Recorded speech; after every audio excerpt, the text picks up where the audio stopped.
My cat has decided that now is the time to chase something around my office. Could it be a glimmer or a figment, perhaps? Yes, he cannot be blocked by glimmers, thankfully. I do like the return of Unblockable. Can you imagine being unblockable? Is this the return of Unblockable? How cool that would feel to be unblockable. That was one of my favorite like Saquon Barkley. M. Night Shyamalan movies. What a twist. Yeah, that was the first one. And the second one was Glass, and the third one was Unblockable. If I was unblockable, I would just steal all day. What would you steal first, Stanislav? $14. 14.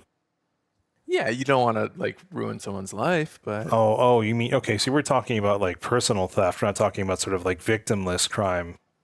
Like I would try to keep it as victimless as possible. Like $14 from a bank.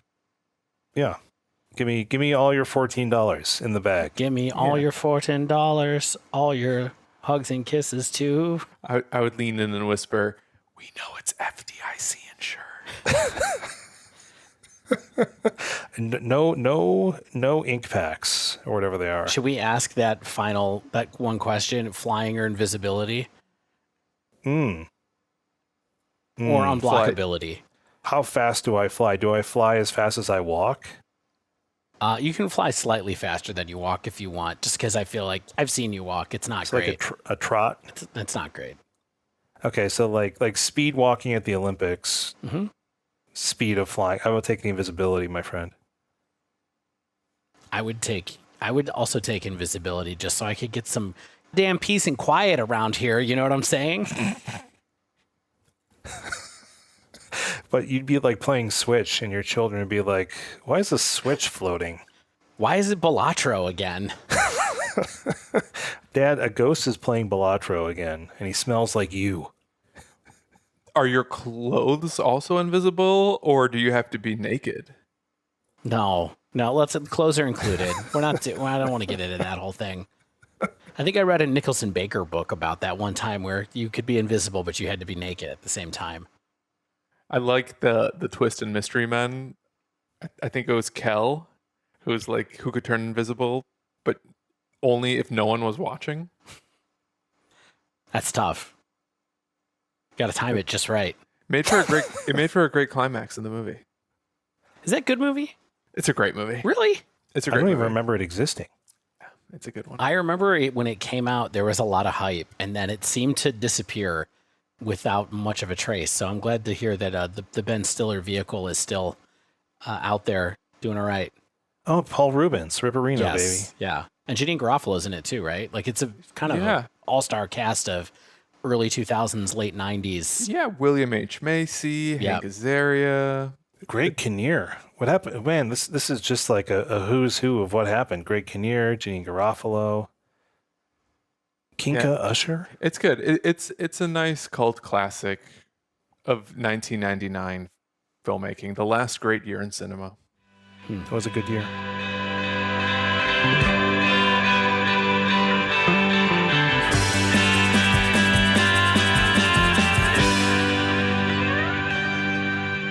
Hello and welcome to episode 292 of the Dive Down, a Magic the Gathering podcast focused on the latest decks, trends, and strategies for the casual spike. My name is Stanislav here in Chicago, and with me on the line from Denver, Colorado, it's the one and only Shane Beeps. Hi, Shane. Stanislav, my friend, how are you? Great. How are you? I'm good. I want to provide a status update. After 38 plus hours, I think I am to the final part of Sea of Stars.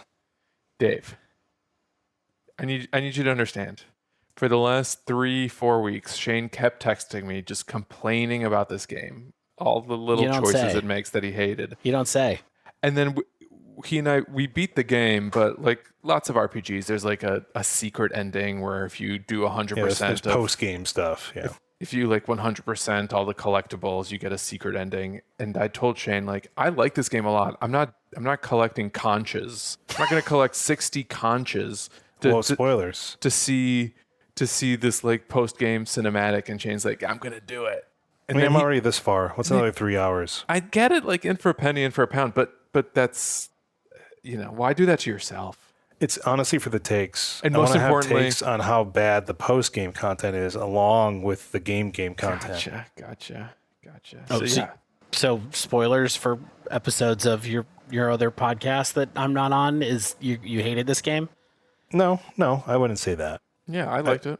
I think there are strengths and weaknesses, much like myself. No one else. You're good at squats, but bad at deadlifts. It's more the reverse, but Have you seen his legs? They're like toothpicks. My This guy legs? can't do a squat, wow, but he can do a deadlift daggers. for sure. He's like an inverted triangle. You wonder how he's standing. His shoulders are so muscular. Yeah, so Dave, I kind of backhanded introduced you, but I don't want you to complain later that I erroneously failed to introduce you, the Godfather. I'm here. I just started a 3D print in the background. I hope it doesn't bug anybody. I was hear it. wondering what I was I hearing. can hear it. I hope it's a good one. It's only got 1 minute left, so it'll be fine. Yeah, I mean, it's a good, like, I've been telling Stanislav we need music beds, so this is a perfect one. Like a true crime podcast. One question, Dave, before we get into our true crime podcast. Your new 3D printing hobby, does it make you happy? Are you finally happy? I'll never be happy, but Okay. it is a nice thing for my family to do together. Brings us closer. You just like huddle around the 3D printer. And keep our hands up for warmth. Speaking of things that are true crimes, not purchasing heavy play card gaming accessories. Speaking of things you can rub your hands together and hold up for warmth around with your family. Especially the red color improves your game day and your gameplay. I reversed it. I flipped it up and something. The Squirtle wrap. How does Missy Elliott do that? Who? Do what? Oh, Missy Elliott. You said. Missy I was Elliott, like, the what? backwards. Yeah. Okay. Yeah, the playmats, her playmats that she purchased from heavyplay.com. The deck boxes, the card sleeves, the accessories that go inside the card sleeves, deck boxes, maybe attached to the playmats. If you put magnets on the papers, they would attach to the playmats. Enhanced ergonomics, mobility, and protection, my friends. The Equip Mag system, the unique component of heavy play until someone rips it off. Randy, I hope you have patents. They allow you to magnetically attach your deck and dice boxes. You make some bundles of your decks, carry all your gaming gear in a single hand. Or both, if you want to be careful. He does. He does have patents, by the way. I believe on the box it says patent pending, by the way. And I did want to say, to joke more about my 3D printing, I did 3D print stuff for my magic drawer this week in my desk, where I have some amazing new card sorters and such like that. However, two of my favorite things, I made a bin that is specially sized to hold heavy play boxes inside of it so that they're all lined up, ready to go like little soldiers in action. And then also made holders for my sleeves to be able to sit. So I have a holder of sleeves, like a quick release holder of the regular curve and the interior curve sleeves ready to go. And you're telling me you're still not happy? I mean, that makes me pretty happy. Yeah. Every time I need a card, I just reach in, got a special holder, 2 thumb holes on the side, pull the sleeve right out. Perfect. That's I the love sound. this. That's the sound of the heavy play. Also, snip, And snap, click. snip, snap. Yeah. Click, click, click. Okay, so you can purchase these fine products. Honestly, the finest deck boxes that I'm aware of. And at your LGS, if you're lucky, you can always go to heavyplay.com. Use our code, the DiveDown2024, for 10% off of your first order of Heavy Play products. Stanislav, Yeah. we've got a show. I'm excited for it. We hinted at the show last week. It was so nice doing next to no preparation for this week's episode because we accidentally wrote 2 weeks worth of content last week. Yeah, except some pretty big surprises in what we're about to talk about by my estimation. But Yeah. I mean, next to no preparation means I did touch up the notes, yes, clearly, but what we're going to do is follow up on some post-ban metagames, this time with a look at the current state of Pioneer with a bunch of challenge results. We got a big N. I can't wait to tell you the size of my N. N equals Stanislav. Then we're going to venture into the haunted house realm of Duskmourn for the first time and discuss the set's new mechanics, as well as some noteworthy spoilers from the strange and spooky new world. Is this spoiler at part 1, or is this preview to the This spoiler is definitely eps? spoiler at part 1. Of 13. Dun, dun, dun. But first, let's housekeep. New patron to join the Dive Down Nation, Chris B. Crispy. Crispy, what's up? No The B- relation. The B stands for best friend. Good. Like it. We got no increased tiers, no new reviews. But if No you'd new like to reviews. support us the same way Crispy did, go to patreon.com. Crispy. Who? Crispy. Crispy. Crispy. Like chicken. Like Mhm. fried chicken. Crispy. No, it's Chris B. Like, Oh, okay. The chicken before it was fried. Go to patreon.com/the dive down if you want us to continue to do stuff like this. I don't even know what I'm doing anymore. Patreon.com/the dive down. We appreciate your support, Crispy and everyone else. We promise we'll send you less messages, less emails and such than you are getting from various sources right now coming up to a certain event in November. I get like 12 a day. Anyway, if you want to support us without going to Patreon, you can go to thedivedown.com/store. If you want to buy a hat, you want to buy a shirt, there's a couple of things there for you to check out.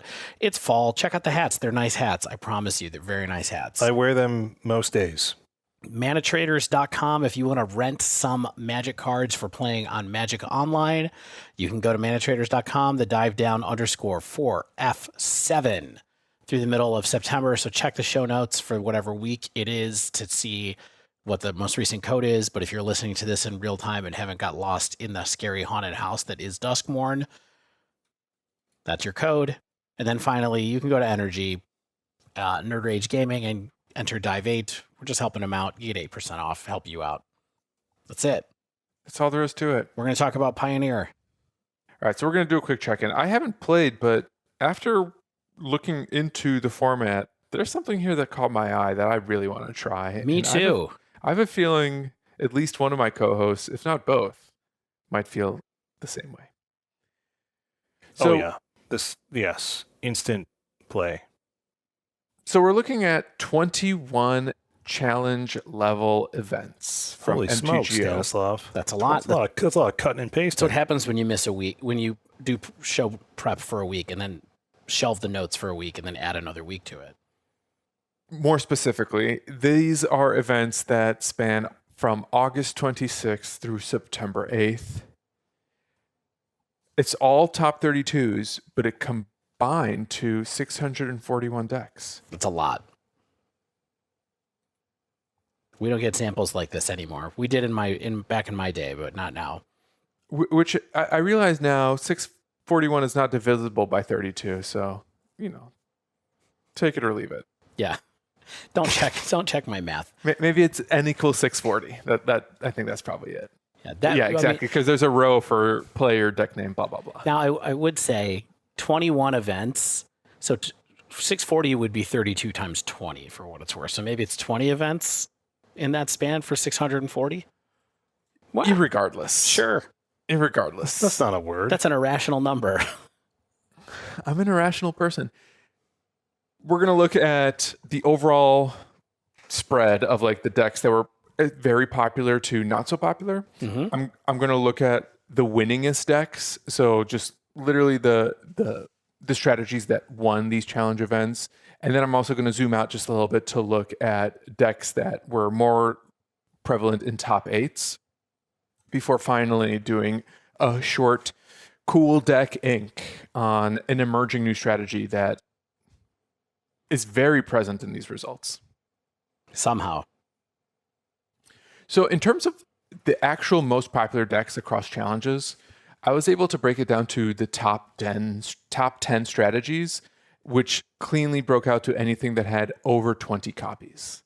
And I think, to no one's surprise, the single most popular deck among these challenge results is a Phoenix with 98 copies, just under 15% of the top 32 metagame. Okay. What people have predicted has come to pass. This number shrunk since last week, right? Because I saw the previous notes, I revised them. The number shrunk, which I think is for the best, but this is a healthy number. Like, even if we anticipated that this was going to be the best deck moving forward, it doesn't feel like it's monopolizing the metagame just yet. Because tight on the tail feathers of Is It Phoenix is Rakdos. My favorite Decemberist album. Rakdos Aggro. What? Who? Rakdos Aggro. Love it. Love And where this is going. You should know what this deck is. It's very popular. 84 copies across these events. What? That's nearly 13%. Unbelievable. Can I throw something out here for you? So I'm looking at last week's notes, just so people understand. You said there were 98 Phoenix decks in this sample that we have. When we were going to do a sample last week, there were 71 decks from Phoenix, which means there was only 27 additional Phoenix decks that showed up in the second week of the sample that you put together.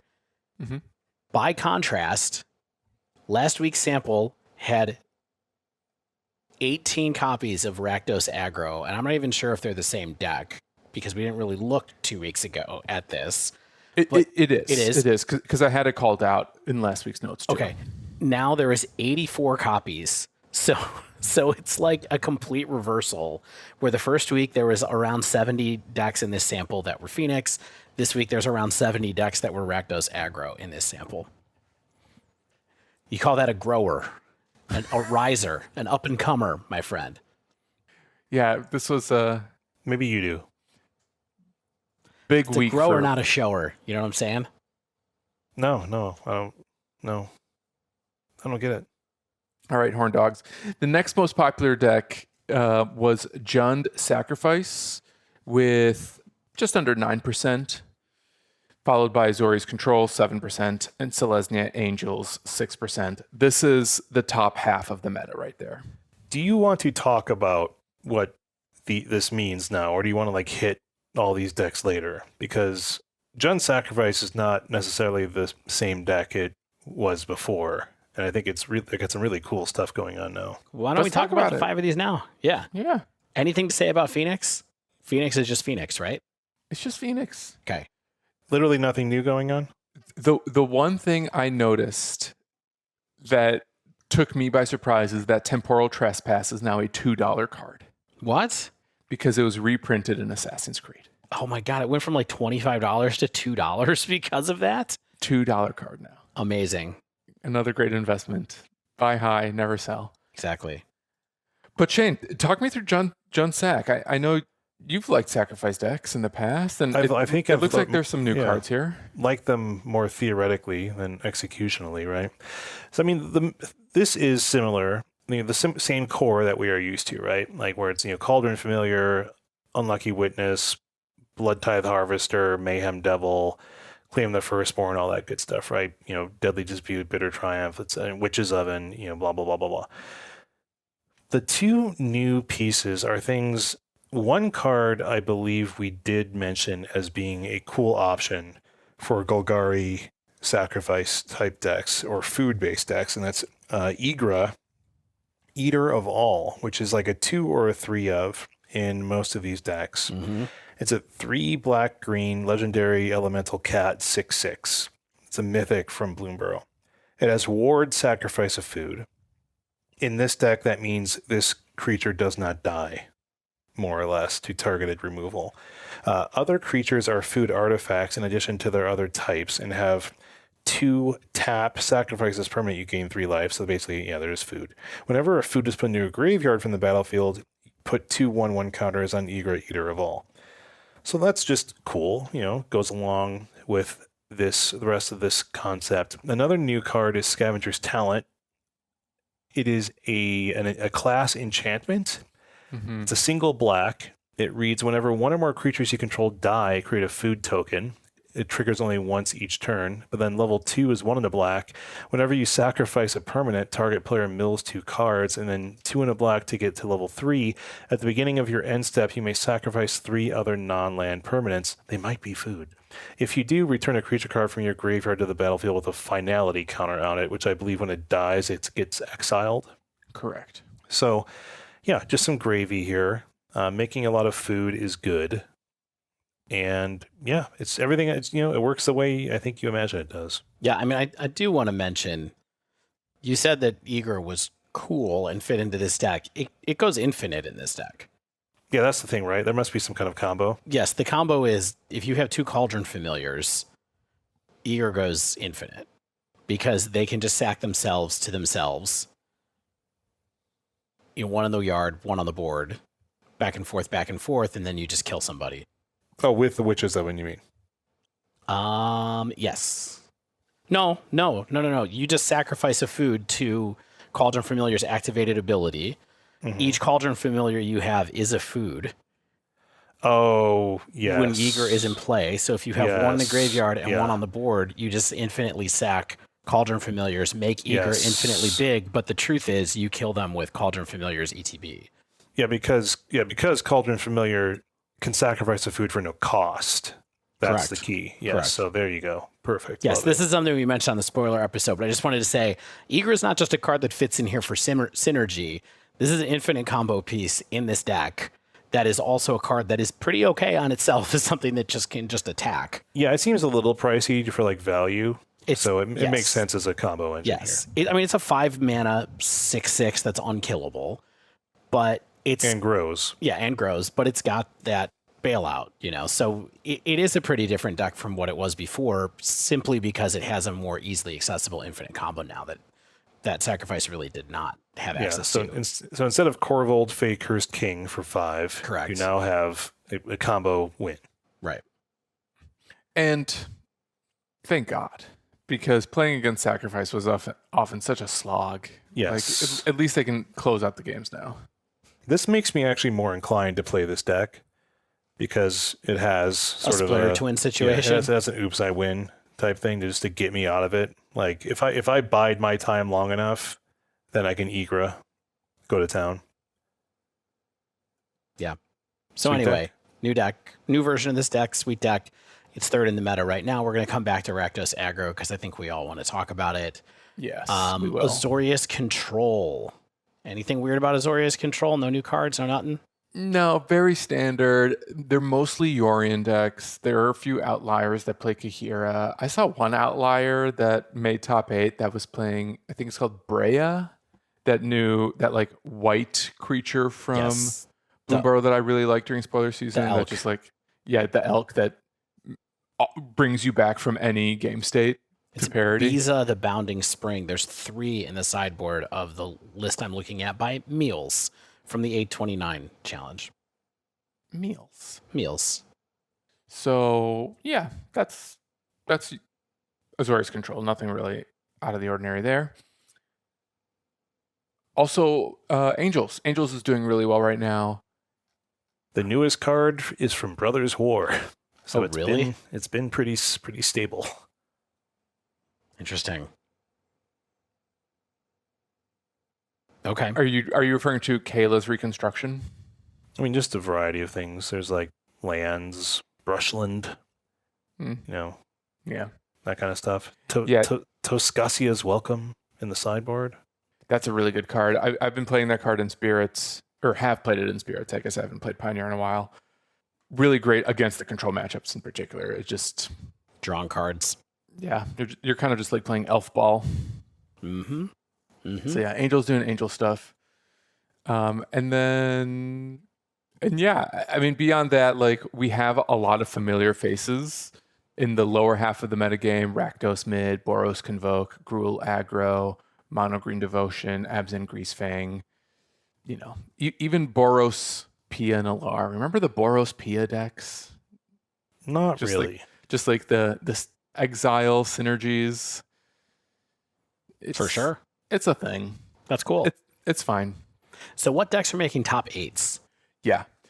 So in terms of who's making top 8, it's still the similar top of the metagame, but the numbers are different. Mm-hmm. So to explain that better, Is It Phoenix, Rakdos Aggro, Junsack are kind of half of the top 8 metagame. And Phoenix converts pretty well. Like here it's at 21% of the top 8 metagame includes Phoenix decks. 15% is Rakdos Aggro, and then 12% is Junsack. And that's half the pie right there. Mm-hmm. Celestia Angel and Azorius Control are numbers 4 and 5, but those numbers start to shrink pretty significantly. Where Junsack has 20 copies across top 8s, Celestia Angels is next with 12. So yeah, it's converting about the same rate that it was present in the meta, while those first 3 decks you mentioned are all significantly higher than what they were in the overall meta sample. Yes. But interestingly enough, even though Is It Phoenix is the most popular deck among top 8s, it's not the most winningest deck in these tournaments. And what is that right now?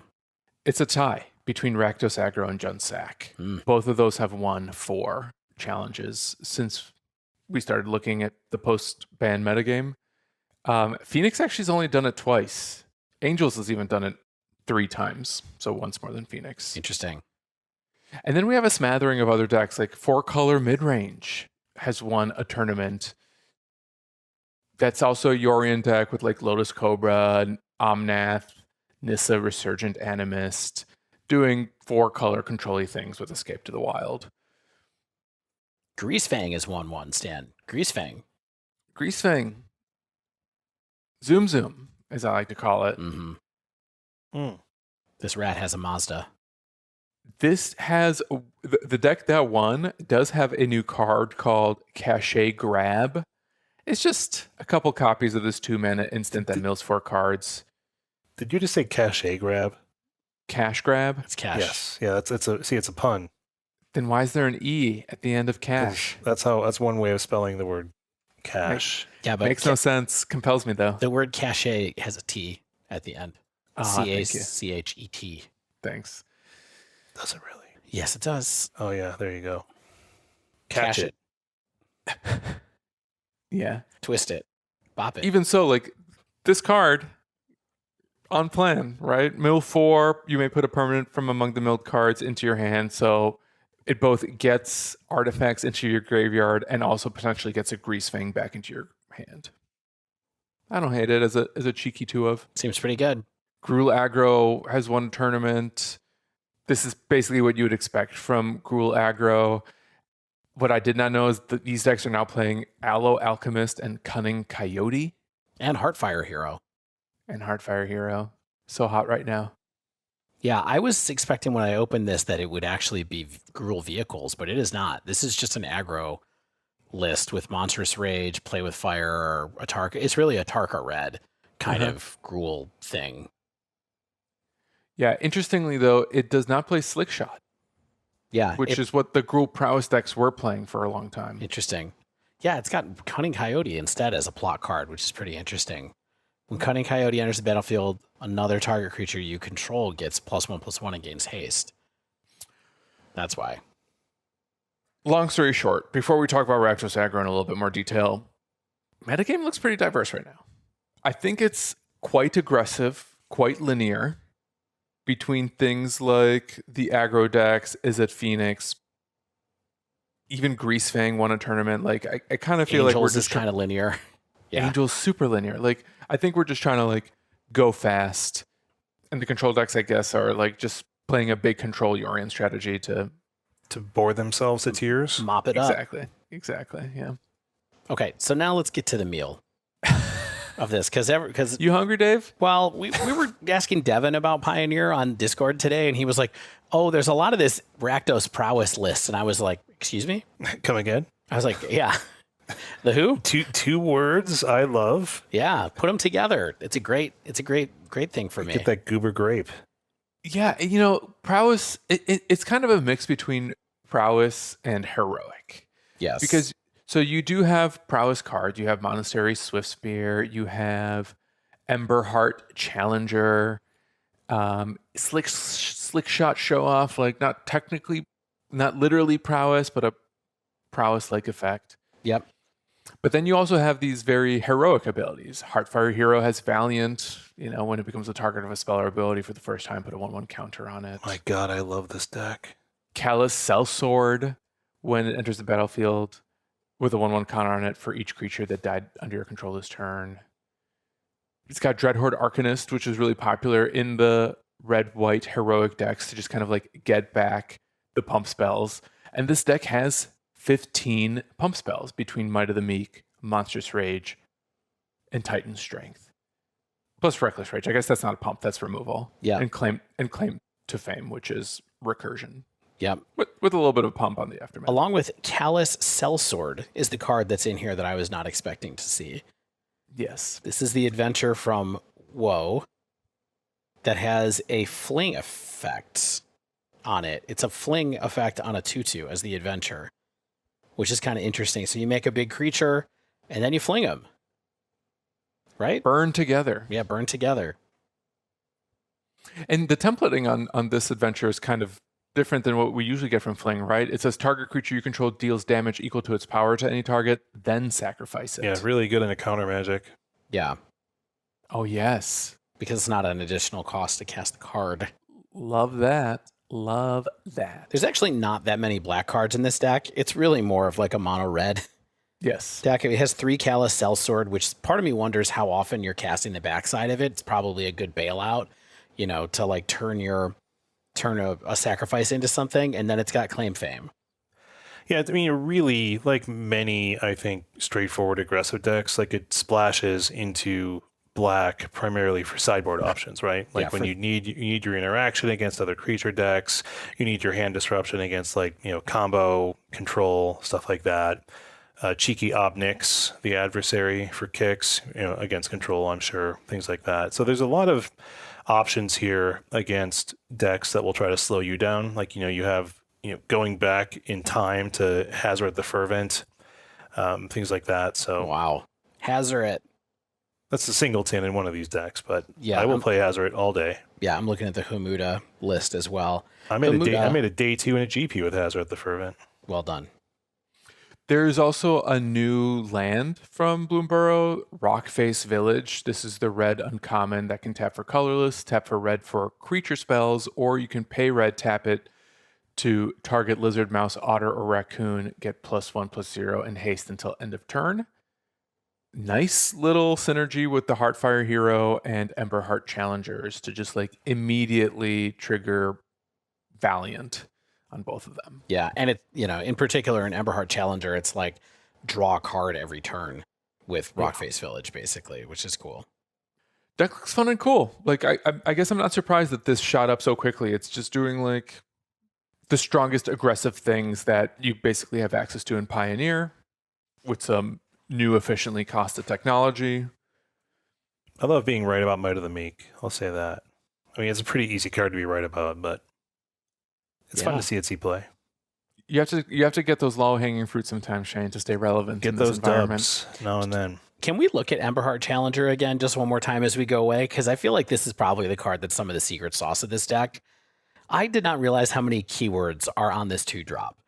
So it's 1 in a red for a 2/2 haste, prowess, valiant. Yeah.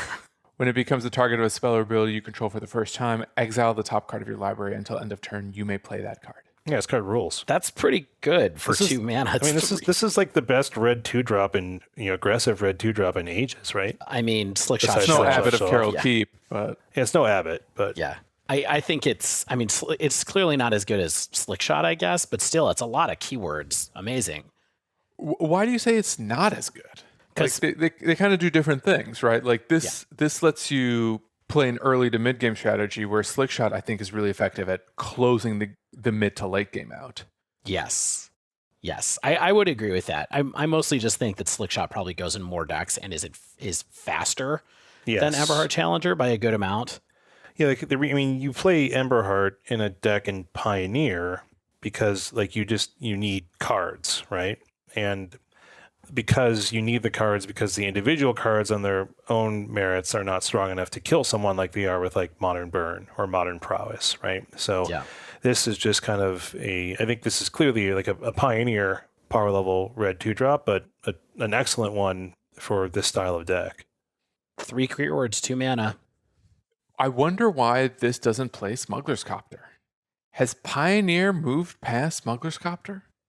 So Well, it feels seems like Well past. what a safe unban that was. I was shocked. I was fully prepared to pay for my kids' college with all the Smuggler's Copters that I had sitting that I didn't get rid of the last time. And yeah, they are not happening. Yeah, and for all we know, the kids might go to junior college, save some money that way. I mean, on their Smuggler's core credits. Copter could cover it probably then. Chicago State. Oakton Community. Sure. I'll be proud of them no matter what happens. They're my little nuggets. Proud we are of all of them. Shane, you're my time person of the year this year. All right, so there we have it. I'm gonna try to find some time to try this deck for next week. I don't have Please any do. RCQs coming up this weekend to prepare for. Not that I would prepare for an RCQ anyway. I just like to show up. Lie. You Crack some prepared for the one knuckles. this weekend. I sure as heck did not. Did All you I did not? to prepare was drive to your house and borrow your One Rings. Yeah. That was the prep. Oh my I put god, into it. you played One Ring, Stan? You Shane. naughty devil. Shane. Here's my. I wasn't going to talk about this, but here's my one take. I was really disappointed with myself to actually register the One Ring in a modern. I'm disappointed in you. In Boros Energy, but even so, the card is really good and I love it. Mm-hmm. It feels good to play. Yeah. The coolest thing I did with the One Ring was I had a couple matches Because you against tapped it and drew Just cards Guy off it. well, yes, but I had a couple matches against Just Guy Control, and it felt like from the energy side, if I can go turn 2 or turn 3 Blood Moon backed up by the One Ring, it was just kind of game over, and it was hard to lose from that position against Control specifically. Sweet. So there we go, Pioneer, looking pretty fun. Speaking of looking pretty fun, we have a new set to talk about. By the way, if like me, you had forgotten that the next release for Magic: The Gathering, a Richard Garfield Deckmaster game, was a top-down 70s, 80s, 90s horror themed set, consider this your reminder. I would call this Golden Age of VHS themed. Don't you think? Ooh, love that. I think many of these would still be on VHS. Like, Right. you think Saw was on VHS? Saw was probably on VHS. I haven't right? seen a Saw call in this yet. Is there Oh, one? there is. There's Oh, clear, there sure yes, is. there's Wesley from Princess Bride in a bathroom. Okay. There's definitely a Saw card with a picture of a Saw in the. That's a different one. Oh no, maybe you're right. Maybe that is the Saw. It's the red card. No, I still that's- haven't recovered from Orphans of the Wheat. yeah, Okay. Orphans of the Can Wheat we- is the worst Listen, reference. Wizards, we gave you a lot of props last week. I love you guys. Stan had a great time there. Orphans of the Wheat is a bit much. Orphans of the I'm just gonna say. Wheat. You know what? It's just enough to give the creative team plausible deniability and protect the legal groundwork that nothing is copied. Sure, and make everybody else annoyed by Orphans of the Wheat. Orphans of the Wheat. They should have just put Steamboat Willie in every card. It's public domain. All right, we have Duskmourn. Here's what I don't get. I don't understand how they can take all these like IP references and then place them entirely in one giant haunted mansion. So that's kind of interesting to me. It's ruled by an elder moth demon, and apparently this name is not pronounced like you think it is. Volgavoth, Wolgovoth. Do you know how did they say it when you were in Washington, Stanislav? I think it's Valgagoth. Well, there's clearly two V's. Valgavoth. I mean, so as one would think then. Yeah. So yeah, why not? He's there. Before we get off of this, here's my theory of how all these things are in one place. Are Yeah. you familiar with the Tommy Westfall universe theory?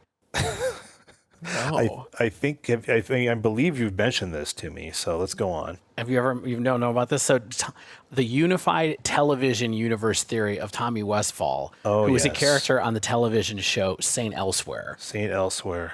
where he what happened was in the final episode of St. Elsewhere, it cuts away from the show. He was like a nonverbal child. It cuts away from the main storyline of the show and shows him looking at a snow globe with a sculpture of a hospital in the snow globe. Okay. Cool. Mm-hmm. The problem with this is that there were crossover appearances with characters from other TV shows in St. Elsewhere that when you branch out across those... This is like a 6 Degrees of Kevin Bacon thing. It exactly is. From every single cameo that led to a cameo on another show that also crossed over with these Munch is a really cameos. big issue here, I'm guessing. Munch from Homicide? Yeah, Homicide, Yes, Homicide Law and Order. is a huge part of it. Law and Order is a big part of it. But it branches out from St. Elsewhere all the way to Star Trek The Next Generation, manages to connect with these things. Sick. So this is the Tommy Westphal theory of a unified 80s television universe that I believe maybe that's what Duskmourn is. Maybe it's all just in the Moth's mind. It's in Volgovoth's mind. Yeah. Just thinking about a way to spend an afternoon by scaring people. Lil Tommy Volgovoth. Stan is not impressed. Did you guys know I've met Kevin Bacon and I have a photo to prove it? I think So you you're one told of me the this one degrees. time. Is that true? Yeah, I took a selfie with him. So That's funny. I'm 2 degrees from Kevin Bacon then. Perfect. You are. Do you think that you're the connection between Mark Rosewater and Kevin Bacon? I am. Yeah, the bridge when we play the game. Yeah. And you know what? That is a responsibility I take very seriously. Mm-hmm. Man, I am loving, Devin's away this week, the stern taskmaster. We're going off the rails. All right, so we've got some returning cast members. Nico Eris, I forget where the heck they're from. Tyvar Kell. They are from Kaldheim. Perfect. Tyvar is also from Kaldheim. Is Zamone from Strixhaven. Yeah. Kaito Shizuki from the Neon Return. Dynasty. Yeah, Neon Dynasty. And the Wanderer from somewhere. Neon Dynasty. Cool. So yeah, we have some returning favorites. Nico Eris. So as I'd like to do, I like talking about the mechanics. There's some interesting mechanics in this set. Some are, I think they basically all are variants of things we have seen before, but I think they're interesting variants. One is essentially strictly better than something before, and it would need to be because it wasn't very good in the set it came out in. So first we have rooms. Rooms are a new enchantment subtype found on a new type of split card, the enchantment/-room. Love a split card. So what's cool about these is each room has 2 halves, and each half is called a door. And when you cast the card, you pick one of the doors to unlock. And so that has the mana value on each door half. And so the abilities of that half are applied, right? And so these can have enter triggers, they can have triggered abilities, static abilities, just like every other enchantment in the Magic universe. But what's cool is once a room is on the battlefield, you can then unlock the other half by paying that mana cost. So what's interesting is that this is a special action that doesn't use the stack and can't be responded to. And there's very few things like that in Magic that are card abilities. Unmorphing a morph is a special ability. This is not something you see frequently. You see very often, rather. So it's cool to have this on a card like this. And so when you unlock the other door, it can trigger enter triggers, all those kind of things. It changes enchantment text on the battlefield, so you can be pretty tricky with this, and your opponent can't really do a lot to it. It's face up, right? So there's not going to be that many surprises, but I think there's a lot of feinting I think you could do with something like this if there's a defensive value on a piece of text or something like that. All right, so here's an example. We have Dollmaker's Shop and Porcelain Gallery. It is a white enchantment mythic, actually. The Dollmaker's Shop is 1 and a white. Whenever one or more non-toy creatures you control attack a player, create a 1/1 white toy artifact creature token. Cool. Porcelain Gallery is 4 white. Creatures you control have base power and toughness, each equal to the number of creatures you control. Pretty clear kind of 1-2 punch here, right? Like a level up option. You can sink a little bit of mana early. you can create some white toy artifact creature tokens, and then once you have 6 mana or whatever, you can cash it all in, and all of your creatures get huge. So, you get the benefit of one half earlier than the other.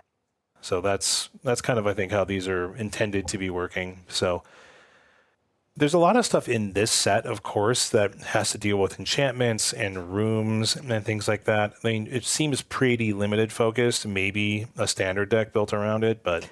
Yeah, I mean, I think this one it seems reasonably powerful for a standard type thing, right? Like if you want tokens anyway, if you're convoking or something like that, you want your creatures to attack. I mean, 2 mana for a thing that makes a token every time you attack is not terrible. And then if you ever get to 6, like you said, maybe you can overrun somebody. Not awful. But I think there's some other ones that are actually kind of decent in this space as well. There's some I pulled out in the actual sort of spoiler section that we'll get into. Next up, this is pretty boring. It's Manifest Dread. It's basically better Manifest. If you remember what Manifest is, I would not, chide you for not remembering.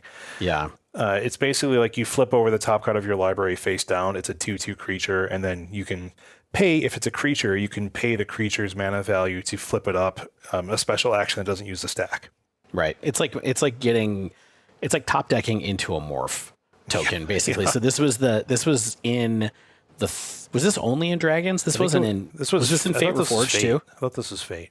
Maybe it was in Fate Reforged as well. It's whatever. No, Ugin didn't make. Oh, you know who did though is Dramoka from Fate Reforged didn't manifest. I think. Okay. I think.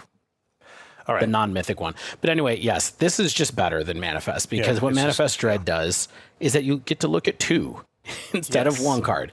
And actually, I think that's a lot better because the problem with Manifest is just how awful it was to like flip over one of the cards you really liked and see that you didn't get to get value out of it the way that you wanted to. Of course, with the other card goes in the graveyard. So you manifest 1, put on the battlefield as a 2/2, and then the other one goes in the graveyard. So if you're doing any kind of mill, surveil, enabled shenanigans, animation, that's kind of nice. If you're trying to pay off stuff with graveyard, that's kind of nice. Sometimes maybe you want the creature in the graveyard, sometimes you don't. The other thing this lets you control that is in this set is Delirium, by the way. So it lets you really get a sense of like what card you want in the graveyard to make 4 types. And so there's other payoffs for that. But I still think this is a pretty medium mechanic. It definitely had its moment in standard. If you remember like Wildwood Elemental or whatever that card was that manifested a ton. That was a constructed playable, but that was it. I have a feeling this is going to be more than a medium mechanic, actually. Okay. Because of the graveyard synergies specifically. I think that's going to prove to be like a really powerful way to put important stuff in there, and both have like a body while virtually drawing a card later on. Yeah. I do not agree with you, but I could be wrong. I just think Manifest. I think Time will tell. Manifest tokens are so bad. Like I think they're just so bad, and I think they'll continue to be bad.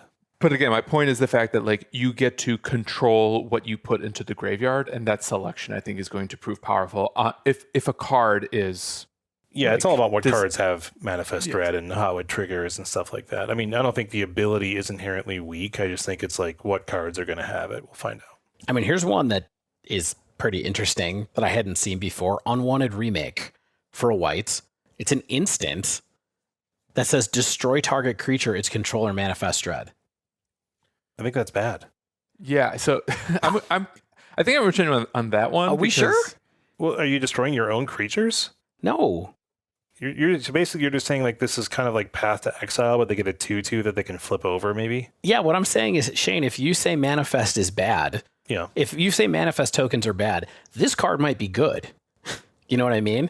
Mm-hmm. Because if you're kind of like, well, it's never going to be incremental value enough on one of my cards to make me want to play it because Manifest tokens are so bad. If I give my opponent, I mean, I think I have many doubts, but I do think that given what you're saying is sort of like, your argument here would imply to me that this card is maybe okay. I mean, it really depends on what kind of deck would you want to do to play this, right? Like, I mean, if you're not playing Path, like this seems, I mean, potentially worse than Path. I don't know, man. I guess what I'm saying is like manifest dread for you, like to build it into your deck as like a strategy element seems like not good enough to build around, but that doesn't necessarily mean that giving your opponent the opportunity to manifest dread is not bad. You know what I mean? I know. But what if you're playing this in like, I'm going to say some things now. Oh, please, I love things, David. What if this gets play in like Titan, where you're like, I want to kill a creature that is causing me problems because of its static ability, say Mages of the Moon. Mm-hmm. I'm going to kill it, and they're going to get a 2/2 that they're going to have to pay again to flip potentially if I do this, and then I get to go off and it's at instant speed. Is that worse than Dismember? Probably. Probably worse than Dismember. You have to have white mana. That's not good. I mean, we're talking Titan here. We're talking Titan. But I'm just throwing it out there. Like this card is more interesting than I was expecting from Manifest Dread, I guess. Putting it on a removal spell does make you think about all of the reasons that you have to or to not play it, right? So like removal with downsides can be interesting. Yeah. Yep. All right. You didn't think we were going to talk about Unwanted Remake that long, No, did but you? this is why I love talking to my friends Stanislav and David, and even Devin, even though he's not here. He said my name first. He likes me more. I know, it's true. It's tough. Don't make me choose. Survival. Each survival ability is a triggered ability that happens at the beginning of your second main phase if the creature with the ability is tapped. This reminds me a little bit of like something like Outlast, maybe. Mm-hmm. That's it. If a card has survival, it has text that happens if it's tapped at the beginning of your second main phase. The end. So like the example is like Veteran Survivor. It's a 1 white. It's a white mana 2/1 human survivor with survival at the beginning of your second main phase. If it's tapped, exile up to 1 target card from a graveyard. As long as there are 3 or more cards exiled with Veteran Survivor, it gets +3/+3 and is hexproof. So that's it. You attack with it, exile a target card from a graveyard. Or use it for Convoke. I mean, that's an interesting thing, right? So it doesn't have to be tapped from attacking. It doesn't have to have attacked. It doesn't have to have dealt damage. All it has to do is be tapped. So what this is really like, actually, is what's that called? Inspired? Was that the mechanic that was in Born of the Gods? Oh, I don't remember. Or Journeyed in? Yeah, it's called Inspired. Everyone remembers those fan favorite mechanics from the Theros block. This one was rough. Yeah, this one is whenever something becomes untapped, you gain 2 life. This one is just if you enter your second main phase with it tapped, you get the trigger off of it. Yeah. Which is better than Inspired, at least, marginally. So we'll see. We'll see. Next up is Eerie. They are triggered abilities that trigger whenever an enchantment you control enters and whenever you fully unlock a room. So these are pretty parasitic, unless the enchantment is, the enchantment part of it is good enough. So rooms here can potentially trigger Eerie twice, like when they enter and when they are fully unlocked. I have to say, when I say when they enter, still sounds not right. Like no, it sounds bad. It sounds so wrong. I do want to go back real quick. Inspired is more combo stuff than survival. Just saying. Thanks, I know that. But Eerie, I think having something that goes off an enchantment that comes into play or enters for word count reasons can be good. But I think, like you said, Shane, the unlock part of this is not gonna be anything. Probably not. I think on these, unless some of these rooms are bonkers. Yeah. So this is basically Constellation, then, right? Where it's like when enchantment comes into play, this triggers. And then our final new thing is Impending. This is literally suspend on a permanent. There's more to it than that. So it's only on the cycle of Overlords and basically lets you cast them ahead of schedule. So let's just read Overlord of the Hauntwoods, 3 green, 6/5 with Impending 4. And the Impending 4 cost is 1 green. So what happens is Overlord of the Hauntwoods hits the battlefield. It enters, right? It's not a creature. It can't do anything like a creature. It can't be removed like a creature. It is just there. It is an enchantment. It's an enchantment. Okay, yes. Thank you. Yes. So these all have enter triggers. So you can get the enter trigger for the impending cost. I haven't seen any static text on them, so they don't seem to have static enchantment text. They just do something when they ETB when they enter. Yeah, exactly. So it's kind of like vanishing counters, but rather than putting the vanishing card into exile, this enters as an enchantment, has that initial ETB, and then you can re-trigger it whenever it attacks 4 turns later after it's become a creature. So yeah, that is Duskrmourn, not Duskmourn. So I mean, the most interesting ones for me, I think, are likely the rooms potentially. I think survival has some particular application in Pioneer because of some of the popularity of like Convoke. For what it's worth, when I look at these, I don't see any mechanics that make me feel like I'm really on the lookout for like powerful cards attached to them. You know what I mean? Like these seem fine and interesting and on theme. But how often do you get that feeling from mechanics though? I mean, I get it from stuff like Valiant. I get it from stuff that has cost reduction mechanics associated. Yes, cost reduction is it. You know, I get it from certain mechanics that we have come up. Cheap kickers, cheap modals. Yeah, I think it's cool stuff. So we'll see. I mean, these are fine, and I think there's some stuff that's interesting with it, but nothing that makes my alarm bells go off. Things that made, I think, a few people's alarm bells go off were not only the rare land cycle, the verges, but the common land cycle in this set is actually pretty interesting. I want to start with the lands here. Here's an example. This is the blue and a white, okay? And it's abandoned campground. It enters tapped unless a player has 13 or less life. Any player in the game has 13 or less life. And then it's just a dual land. Tap, add blue or white. Yeah. There's all 10 color pairs in this cycle. They aren't typed, so they can't be fetched, but potentially some utility here. Maybe. In certain types of decks. I was super excited about these when I first read them, and then I realized that I read them wrong. And how are you reading them? Well, when I read it, I thought I read it the other way. They come in tapped. So the best fast lands ever? Yeah, I was like, whoa, dual lands. They finally found a way to make dual lands for God knows what reason, which they wouldn't ever do. Yeah, and common. So that's what tipped me off when I looked at it and saw it was a common. Then I looked at it again. I was like, oh, I'm reading this wrong. I don't know if I think these are worth anything, but yeah, it's like even if you can be like, oh, Shadow could play these, but yeah, Shadow just wants to play shock lands. Yes, and Shadow has plenty of shock lands available thanks to Modern Horizons 3 as well right now. Let's talk about the Verges instead, please.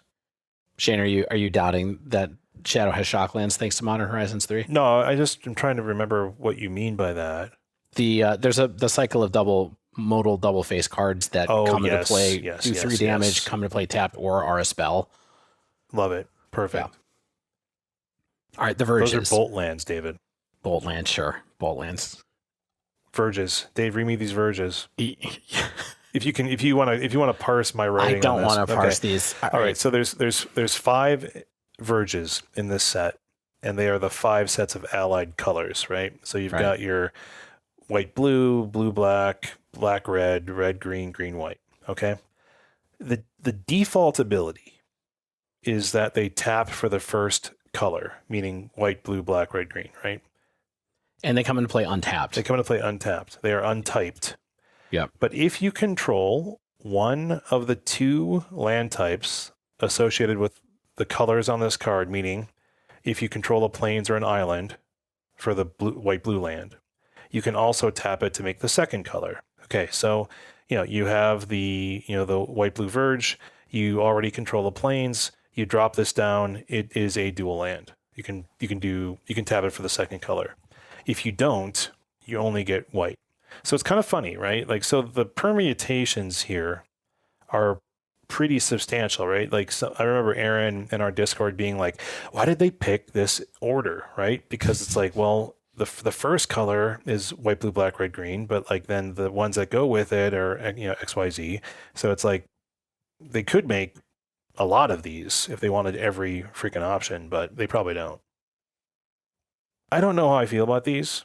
It's like, do we already have better versions of this effect? Like the check lands or something like that? Like what makes these better? I think these are really powerful with the surveil lands from Murderous or Karlov Manor. The surveil lands that are already pretty good, and they have both the types that you want. Mm-hmm.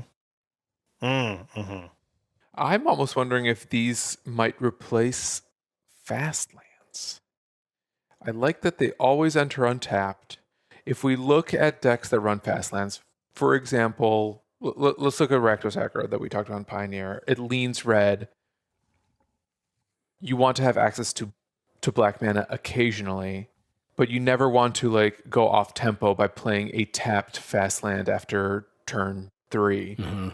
Like this seems like a safer hedge. But I mean, the only red option that taps for red, like out of the gate, is the red green. So there is no like red black land. There is a black red land.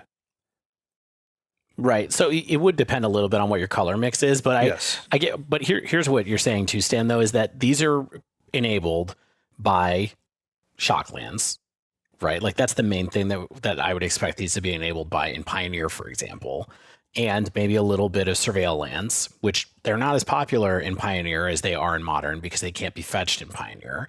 Mm-hmm. But if you have a little bit of a suite that does those two things, and then you have some basic lands. Maybe you do have enough to be able to play a set of these and have it enter in a pretty good amount of the time, untapped. I'll have to read like a Frank Carson article or something like that, right? Because I think I can't theorize like the math that I would need and the type of deck that I want to play these in. It's just like it's just a little funny, right? It's just a little funny, but maybe just the ability to have one of your colors come in untapped. Maybe once we see like more of them, then I'll feel better. Because right now it just seems sort of limiting. It's tough. I'm backing off a little bit, being unsure. I'm looking at what types of lands are being played in Pioneer right now, and they're not enabled by pathways. Mm-hmm. They're only enabled by shock lands, and there aren't many people playing surveil lands at all that I can see in any of these top deck lists. So, right, like maybe it's not better than fast lands. Maybe this is just better than paths. Whereas like path, you're always locked into a single color. Yeah. And here you might have like a primary color that you need more often than not, but then having access to that secondary color when like a condition is met and assuming you can like curve out on lands gives you that extra juice. That makes more sense to me, I think. I think there are homes for these lands, but I think that they are less myriad than maybe the pathways, right? Where it's like, let's say you're playing like that Rakdos deck that we talked about, right? And like, sure, maybe game 1, you'd play the if there was in fact a red-black one, right? You'd be like, yeah, sure, red's great. That's all I need. And I need black every once in a while. But then you go into sideboard and you bring in like 10 black cards that cost 1. You'd be like, well, poop. I need to have black more often. So I don't know. I think it's really going to depend on the deck construction. But we will see. I have one more card that I wanted to bring up. And then you all can talk about whatever the heck you want, right? Okay. Leyline of Hope. This is the card that you wanted to bring up? So I want to bring this up because I think this is a good illustration of what many of the Leylines in the set are doing. There's Leylines in every color. They brought back Leyline of the Void, and I think the other 4 are new. Okay? Yeah. So Leyline of Hope is a 2 white enchantment. Weird. If it's in your opening hand, you may begin with the game with it on the battlefield. Holy smokes. If you would gain life, you gain that much life plus 1 instead. Meh. As long as you have 7 more life than your starting life total, creatures you control get +2/+2. Okay. So this is sort of on theme with a lot of the other ley lines because they are sort of creature focused, where it's kind of like, I would love one in my opener, but I definitely don't want to draw a second one. That's like many ley lines, right? But like oftentimes a ley line is like a sideboard hate piece or something like that, where like Leyline of the Void, for instance, right? Where if you get one, you're happy because that's going to potentially shut your opponent down. This doesn't shut your opponent down necessarily. It's part of like a strategic element, right? Like, okay, I want to gain life, and if I have 7 or more life than my starting life total, my creatures get really big, very cool. That's what I'm all about. And I think it's like totally fine. It's likely for like probably more commandery, but I don't know how the heck Leylines work in Commander. Probably poorly, but maybe not. So Poorly. Yeah. I would say poorly, right? So I don't know. I mean, I just wanted to talk about that because like we will see this theme come up again, where it's like, yes, I really want 1, but I don't want 2. Should we talk a bit about the other Yeah, Leylines? let's just talk about them now. They've all been spoiled. Leyline of Transformation, 2 blue. As it enters, choose a creature type. Creatures you control are the chosen type in addition to their other types. The same is true for creature spells you control and creature cards you own that aren't on the battlefield. So for the low cost of having a Leyline in your deck, which is not a low cost, you can make any deck a typal deck. Right.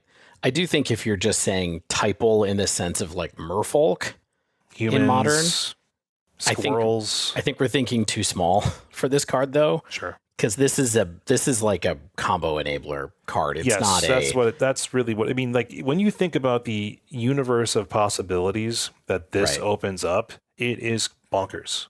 Yes. And I think if you're thinking about like, well, I can't wait to like put something in my deck and make it a merfolk now, like that's not what it is. I think this is more like goblins or some kind of combo that I don't totally understand is going to come from this one.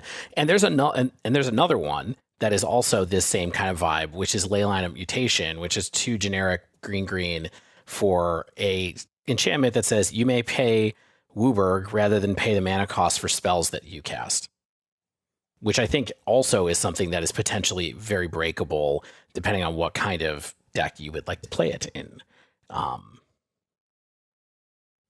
Far beyond me to know how to break these kind of things. But I think that those are the 2 that I have my eyes on and expect to see a little bit with people trying to make decks that annoy me and that I don't want to play against, because I think they're just going to be cards that do broken things. Yeah, Mutation is so weird because like it seems like, oh, this is busted, I could cast my Omniscience or whatever, right? But it's still like I do have to get to 5 mana, which is not necessarily that hard, I guess. Right. But all right, and then the last one is Leyline of Resonance. It's 2 generic this one red. rules. You're gonna love this one, Dave. I do love this one, but I think it's a bad card. That's a problem. Is because you have to run 4 of them. Yeah, it says whenever you cast an instant or sorcery spell that targets only a single creature you control, copy that spell. You may choose new targets for the copy. Perfectly happy to have more than one of these in my opening hand, and play more than one into the battlefield. The problem is this is so, if I don't have any creatures, it doesn't do anything. So yeah, I mean, and you absolutely like have to have a way to get rid of extras, right? So you have to have, not absolutely, but you would very much want to have some kind of ability, like an Inti maybe, or like discard type stuff. So it's like you have to have a way to get it into. I mean, Fable, sure, great, love it. I mean, those are you're just building a better case for this card to be good right now, because those are good cards. Yes, that help you get rid of this. But I don't know. I still don't think the effect is strong enough to really warrant a spot. I'm surprised by that. Like, I mean, you're right. This is like this is a non-existent floor, like, 3 levels down, sinkhole level of floor, and the ceiling is pretty damn good. But yeah, is it worth it to run a playset of Leylines? Yeah, I mean, the amazing thing here would be like Leyline of Resonance, turn 1 Monastery Swift Spear, turn 2 Might of the Meek, draw 2 cards off of Might of the Meek. You know what I mean? Like, just get those things going. But there's not that many cards that do that, that turn that into card advantage. So yeah, I don't know. I mean, I thought about like in a heroic deck, like that seems really good. But again, it's like, sure, it seems really good, but there's a lot of downsides to the upside of the, opening hand Leyline. And it's just the worst top deck ever in the decks that do this, I think, compared to what Leyline of Mutation and Leyline of Transformation are, where those are decks that are mousetraps anyway. And so you are going to draw redundant versions of your combo pieces sometimes, and you're just kind of like have to deal with it because you're building a mousetrap, as opposed to these aggro decks where it's like, oh, if I draw not gas, I just die. So I don't know. Stan, you have any thoughts about these? You're just looking at me angrily across the internet. I think Leylines have a very, very high threshold to see play, and Leyline of the Void barely even meets that threshold these days. Right. So I think this is ones where I need to be. I think they have to prove themselves more, and it's pretty hard to assess them on their face. And Leyline of the Void has definitely proven itself, so enjoy your reprint. Yeah, but it was like, wasn't it already in Pioneer? Yes, it's in Pioneer. Yeah. It was in a core set. Yeah. All right, so I made a bunch of I did a bunch of listing of cards. I don't know if you all have looked at the spoilers, if you have stuff that you wanted to talk about from this list. It's in Wooburg order. We don't necessarily have to go in that order, but that's how it's organized. Can we talk about a noteworthy reprint? As long as we're talking about Leyline of the Void. Yeah, Leyline of the Void. I'm guessing where you're going. Reprint. Pyroclasm. Yes. Reprinted into Standard and Pioneer. 1 in a red for a sorcery, deals 2 damage to each creature. That's pretty good. We were talking in the Pioneer segment about how strong aggro is right now. This seems like a pretty good buff to aggro decks. Or not buff, rather. What's the opposite of a buff? Nerf? Biff? Nerf, yeah. Nerf is fine. Yeah, this looks like a pretty powerful nerf to aggro decks. I wonder if it's like good enough that blue-white goes into Jeskai, or like Phoenix just runs these as in their removal suite. I think there's a very, very good chance that Phoenix would run this card, right? Like, it's cheap. It's cheaper than Brotherhood's End. Brotherhood's End still has a lot of upside compared to this, but this is still a whole turn faster. So, yeah, I mean, I think that Pyroclasm was a card that was medium playable in Modern for a long time. Even it isn't anymore, but it was 10 years ago. Oh my, Dave, it was cast against me on Saturday. Oh, was it really? Yeah, it turns out it's also good against energy. Yeah. I guess I thought that people were playing some different cards from that, but yeah, I mean, it's a good card. Yeah. So, powerful edition. I'm sure it will be in plenty of sideboards, I guess is what I would say. Yeah. Dust off your copies. I think this will be a powerful pickup for a lot of strategies. Yep. Stan, you want to take another one since that one was kind of a gimme? Yeah, sure. So this is a new card that I saw spoiled just earlier today, called Abhorrent Oculus. So this is 2 and a blue for a 5/5 creature eye. As an additional cost to cast the spell, exile 6 cards from your graveyard. It has flying, and at the beginning of each opponent's upkeep, manifest dread. So, best case scenario, this is a 3-mana 5/5 flyer that lets you manifest dread on your opponent's turn. Make more bodies, fill your yard. I think in certain formats it might be harder to enable. Like in Pioneer, you kind of have to have almost like a grease fang package to fill your yard to get this out on 3. Mm-hmm. But maybe not. Maybe it won't be as hard as you think. I mean, is this just like a redundant Murktide? Is that a terrible thing to say? Is that absurd? It non-bows with Murktide. Or like, yeah, like you kind of can't put this in the same deck as Murktide because they're competing for the same cards. I mean, they're competing for the same resources, but if you really want to draw your payoff, you have 8 Murktides in your deck. You only get to cast 1, but I guess that's the thing. Like you can't do it. I will say, I mean, this also non-bows with Murktide because you can't manifest a Murktide Regent. But you don't have to exile 6 to manifest one of these. So if you have 4 of these in your deck and you draw into one of these with Manifest Dread, you can flip it after it's cast, and then you have 2 5/5 flyers, one of which you paid 6 cards for. That's also true. Yeah. Yeah, I wish we had like Thought Scour in Pioneer. We don't. We do have Consider. We have Surveillance. I'm sure there's something else you can do. I think this card is good, Stan. What's that black zombie? When it enters and dies, you put some cards in the yard. Stitcher's Apprentice? Stitcher Supplier, yeah. Stitcher Supplier, yeah. Yeah. Maybe there's a little blue-black something or other you can do with this eye. It's a 3-mana mythic 5/5 flyer. Like, it's got to be good, right? I think there's got probably something to this. It also draws you a card every turn and puts something in the graveyard to fuel your Murktide. Sweet. I don't know. This card seems pretty decent to me, actually. It's a cool eye. Love fingers. eye. Love that Love eye. love this Oculus. So there you go. That's my first contribution. David, what you All got? right. You got nothing? I mean, I haven't really looked through the set yet, Okay. to be honest. I mean, I I'll guess just keep teeing up stuff. You can talk about it. Well, here I'm going to throw one card out here because the name made me mad. Okay.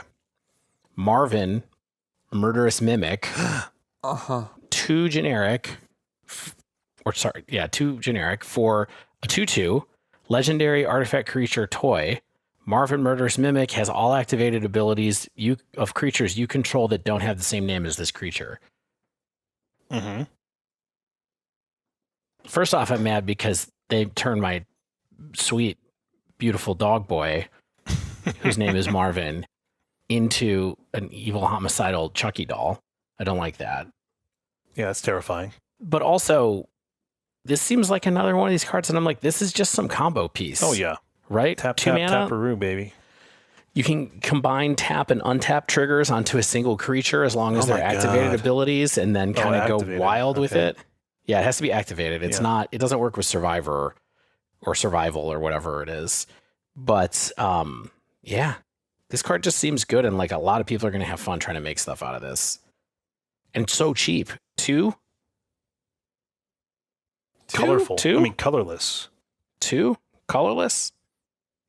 Yeah, I think this could be like maybe even a multi-format all-star. Like, this is Screaming Commander, but it costs 2. Like, it's kind of asking to be broken in some constructed formats. Yeah, with some card that we've totally forgotten about from Modern, a couple of cards that go off with this. Yeah. I mean, this even alongside. I mean, I guess it doesn't. I was just thinking about, like, does this loop with like Cauldron Familiar? But it doesn't, because as soon as you sacrifice it, it's not in the graveyard anymore, so it doesn't have the abilities of Cauldron Familiar. But like, I'm sure there'll be some kind of crazy infinite combo like that works with that. Yeah, this is pretty So- good. Sure. That's Marvin. I have a card I think is good. I'll start with those. Might as well. Split Up. 1 white for a sorcery. You choose one of these 2. One is destroy all tapped creatures. One is destroy all untapped creatures. I was surprised that did not find a lot of analogs to this card. Yeah, there's not a lot of 3 mana wraths. I mean, there's the one that people like a lot that gets rid of tokens. What's that? It's an enchantment. You know what I'm talking about. It's in Brothers War. Nope. Mm, I just think that this I'm gonna look works it in up. Convoke decks pretty darn well. temporary lockdown. There you go. Yep. I think this has play, right? Like, I think it's an interesting wrath, and like it's more for maybe aggressive creature decks or Convoke style decks, right? Because you can attack in, and then if your opponent, let's say you attack in, your opponent plays an Omnath, right? Something like that on turn 4, and they're like, oh, I've stabilized, I've got my Omnath, and then you can untap, or excuse me, well, this doesn't work because you wanted instant speed, so your creatures will be untapped. But you have, much like any wrath, right? Like, you have the ability to play into it, not play into it, and probably get an advantage maybe over your opponent. So I think there's a lot of options here. I think really I can see it being a sideboard option for, again, the Convoke decks, because you have more control over the tapping and when your opponents are tapped, whether or not they're even attacking in. So I kind of like it. Yeah, I don't know if I agree with that being the application of it, but Yeah, I think I might this be is wrong. a very good. I think this is a very good card, and it's costed extremely aggressively. So people who are complaining about good wraths being in standard in particular, here's what I think is another one. So sorry. Apology accepted. Yeah. There's a new Planeswalker in this set that I think is pretty cool. Okay. Kaito, Bane of Nightmares. Kaito is very cool. I love Kaito. 2 blue-black. Comes in with 4 loyalty. +1, you get an emblem with ninjas you control get +1/+1. 0, surveil 2, then draw a card for each opponent who lost life this turn. -2, tap target creature, put 2 stun counters on it. And it has a static, I guess, which is ninjutsu for 1 blue and a black during your turn. As long as Kaito has 1 or more loyalty counters on him, he is a 3/4 ninja creature and has hexproof. So you can ninjutsu him in, and he can come in swinging, and then also will have then like loyalty abilities to use on your second main phase. This card seems good. I mean, It seems pretty it also has interesting. ninjutsu, if you didn't mention that.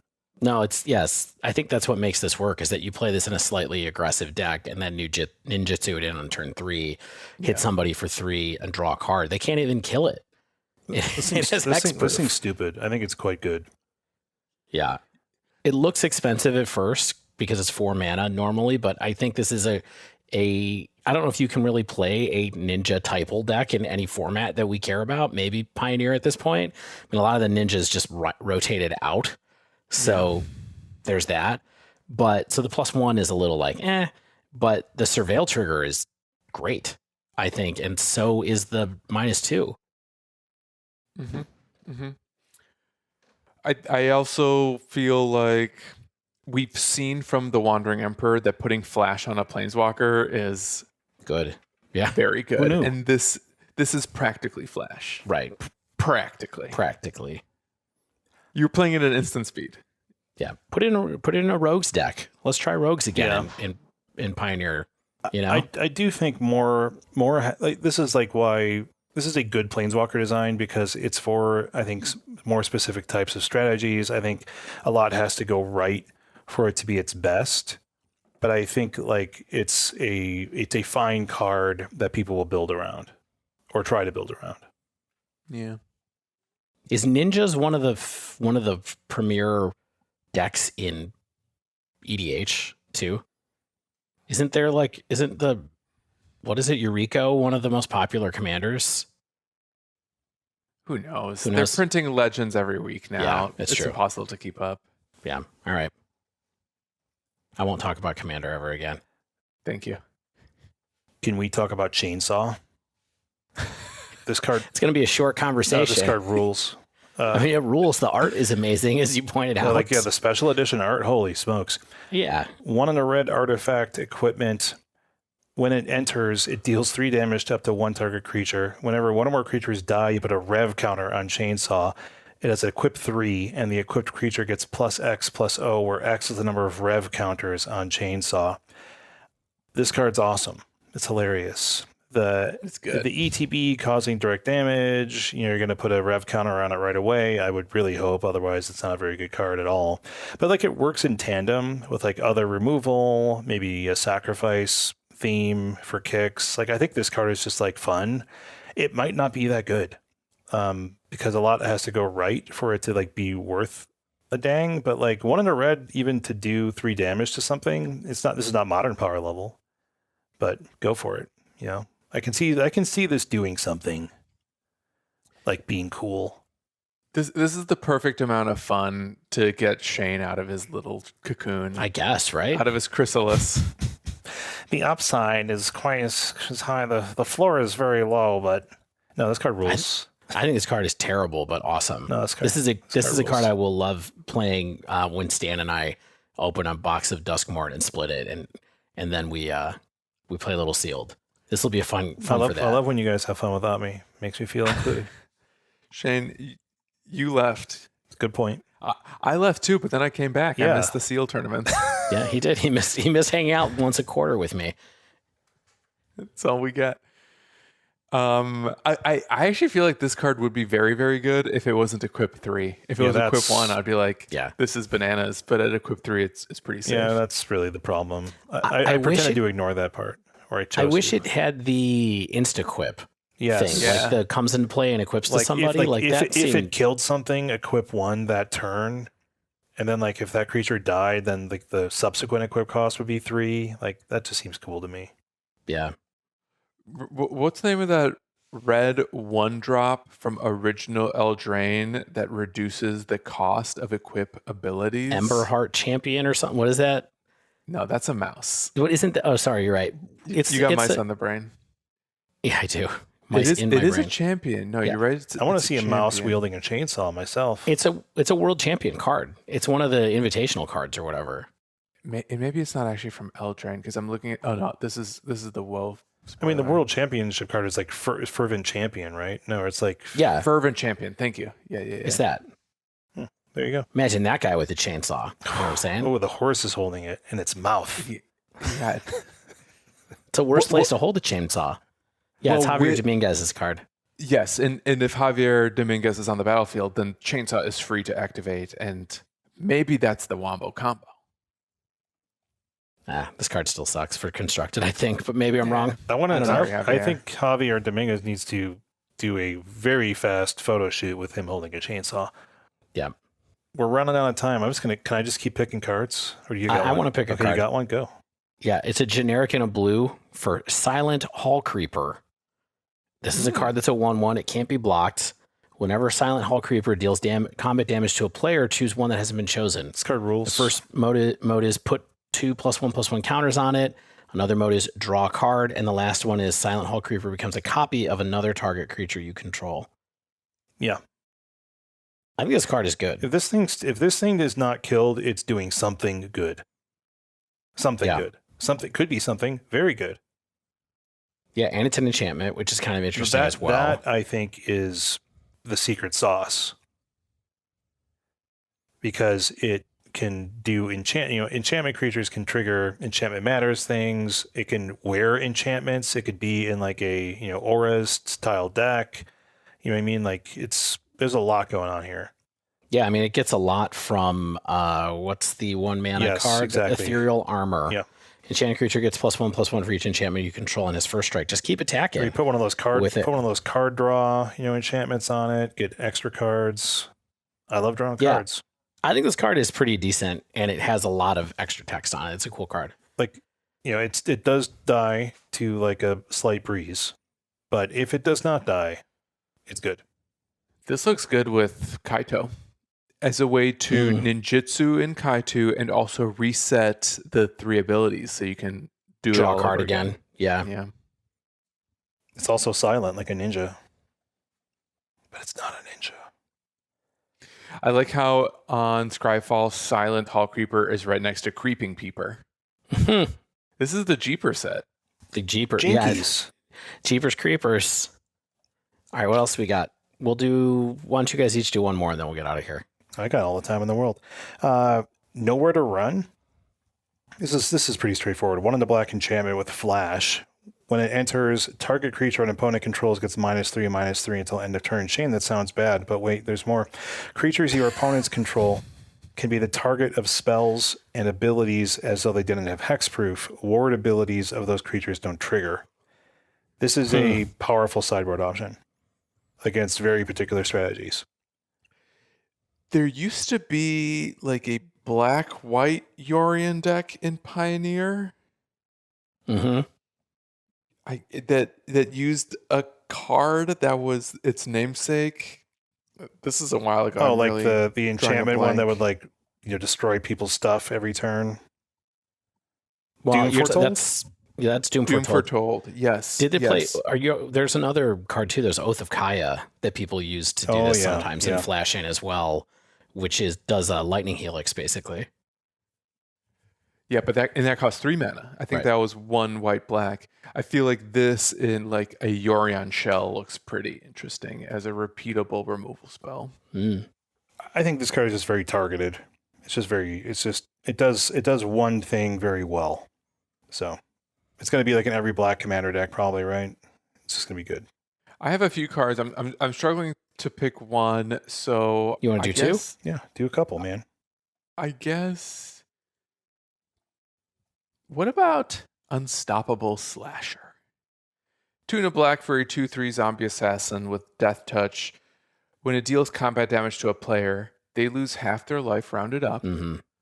When Unstoppable Slasher dies, if it had no counters on it, return it to the battlefield tapped under its owner's control with 2 stun counters on it. Yeah, this card's a pain in the butt to deal with. I looked at it pretty closely. I just thought like too much has to go right. It doesn't have skulk, you know what I mean? Or Menace. It has Death Touch, so they have to trade something for it, and then if they do trade for it, you get it back. Eventually, yeah. Yeah. So it's a pain in the butt, yeah, I agree. And they have to kill it while it has stun counters on it, which is a little awkward, because that makes it go away permanently. Yeah, so you're killing it off tempo. You have to kill it when it's already tapped down and not even doing Well, cards with Right. stun counters. Oh, if it has no counters on it. Okay, got it. Yeah. I don't know. I wanted to talk about this card too, Stan, so I'm glad you brought it up. I do feel like it could just be a reasonable, like, 3-drop in an aggressive black deck, and it's just kind of like, here it is, you know. It also deals a lot of damage. Lest we not forget, it's not dealing 2. No, it's dealing 8 Yeah, it can deal up to 10 or more if you're playing against angels. Perfect. in this environment. You It's a might 23. Yeah, Yeah. so, yeah. Cool design. I mean, 3 mana is probably too much, but still, cool design. I like. Give I like it a chewing on it. chainsaw. Hello. Hello. He's already got one. Look No, at it's his hand. 2 chainsaws, baby. Or One like in chainsaw hand, Mandy. one chainsaw in the other one hand. buzzsaw, one chainsaw, all winning. As the Shane, saying have you goes. Have you seen the movie Mandy? I have not. It's a Nicolas Cage psychedelic horror movie from the last 6 Well, so it's up years, my maybe. alley, baby. It absolutely rules, and it has a chainsaw fight in it. Whoa. But it's not just like any chainsaw; they're like logger chainsaws, so they're like 6 feet long chainsaws dueling it out. I like It when you rules. Google Mandy, it's like people also ask, what is the point of the movie Mandy? This doesn't have to be a point. It's to be watched. 90% on Rotten Tomato. Yeah, Or- that's been on or- my list to watch with my infrequent movie watching time, but instead I just do things like watch the Charlie Trotter documentary. That's a chef or a food critic? Yeah. Yes, chef. Anyway. What do you got, Stan? You got one more? If you really want, Razorkin Needlehead. See, I was really hoping it was going to be one of the ones on the list, so I had something to say about it. Razorkin Needlehead. Okay. Red for a 2/2 human assassin. It has first strike during your turn, and whenever an opponent draws a card, it deals 1 damage to them. Yeah, and triggers as many times as it needs to, not just once a turn. Imagine this against the One Ring. It's good. It's good, like soft hate. It's soft hate is kind of the problem, but it's there. I mean, it's nowhere near as good as Orcish Bowmasters against the One Ring, but Yeah, maybe it's better as a replacement for Mage Bane Lizard. Is that what that thing is called? Yeah, I mean, that card is fine. I think this card is fine if you're somebody who doesn't, wants to play anti-draw hate and is all red or doesn't have Bowmaster in Modern. And there's a chance that this is just helpful in Pioneer in an aggro deck to punish people who try to outdraw you. Yeah, I like that this can actually attack, or it can kind of sit back and needle at your opponent. It is $20 pre-order, so Ooh. maybe So you know maybe it's good. EDH, but because this would be good in multi opponent formats. Yeah, I'm definitely getting one for my commander. Pinger deck. Yeah, Dave knows what's up. Oh yeah, you're gonna take 3 every time. Do Or whatever. you take Is that Draw what a it is? card. Take 3. It could even be 5 if I have my Wandering Throne out. You said you were never going to talk about Commander again. You said that. Stop mistaking me for you.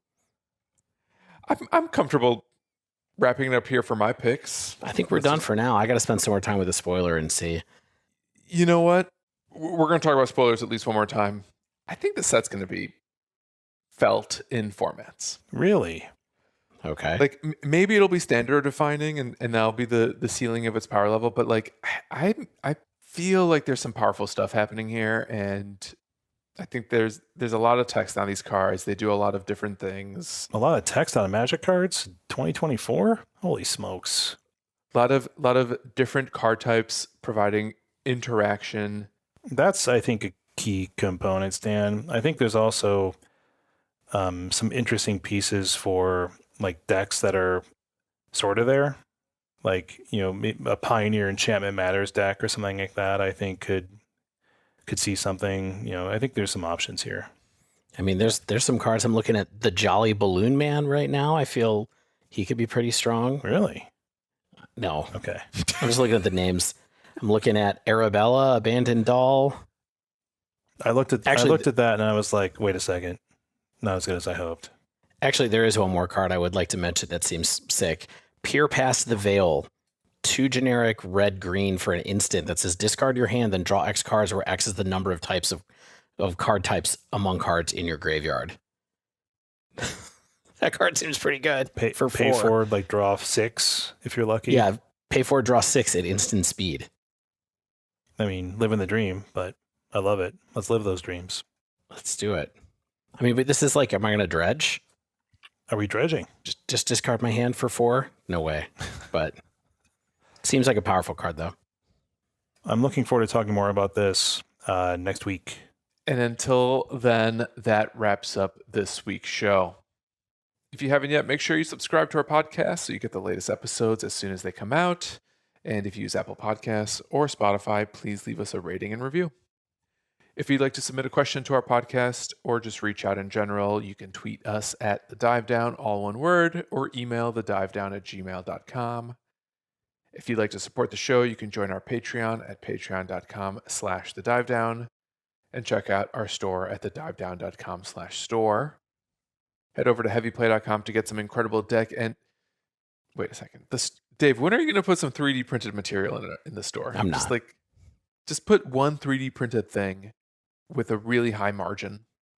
All right, I'll keep thinking about it. Just like the plastic dive down thing.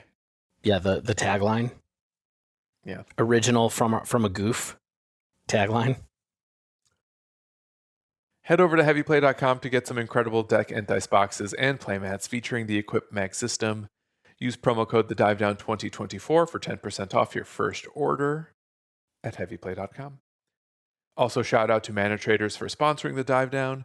If you sign up for Mana Traders using promo code TheDiveDown_4F7, all one word, you'll get 10% off your first 2 months of renting Magic Online cards. And save some money on paper cards from our friends at Nerd Rage Gaming with promo code DIVE8 to get 8% off your order at NRG. As always, special thanks to the bands Nowhere and Spaceblood for letting us use their music. And until next week, get out there and Let's split up.